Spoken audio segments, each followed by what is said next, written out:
Le mercredi 22 janvier, Léa Salamé a reçu un invité prestigieux sur France Inter lors de l'interview du 9h20. Il s'agissait du célèbre philosophe français André Comte-Sponville.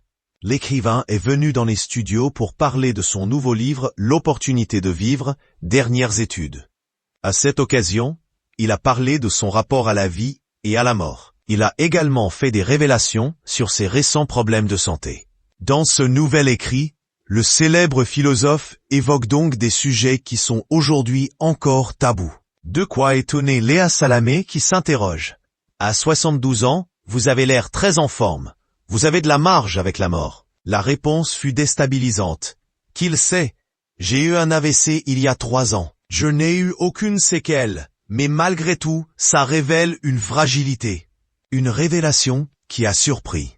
En effet, André Comte-Sponville se fait assez rare dans les médias. Par conséquent, ses confidences le sont aussi. André Comte-Sponville n'en dira pas plus sur son état de santé. Cependant, il va profiter de cette confidence pour parler de son rapport à la mort. Il va notamment exprimer son avis sur l'opportunité de mourir. Un sujet auquel il semble beaucoup penser et qui fait d'ailleurs partie intégrante de son livre. J'aime la vie, et j'espère ne pas avoir besoin de me suicider, affirme le philosophe.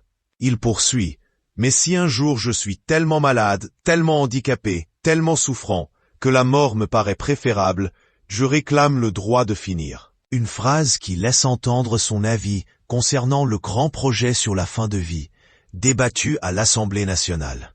En effet, comme le rappelle Léa Salamé, il s'agissait d'un des grands projets du quinquennat. Le Premier ministre François Bayrou a affirmé vouloir diviser le projet de loi en deux.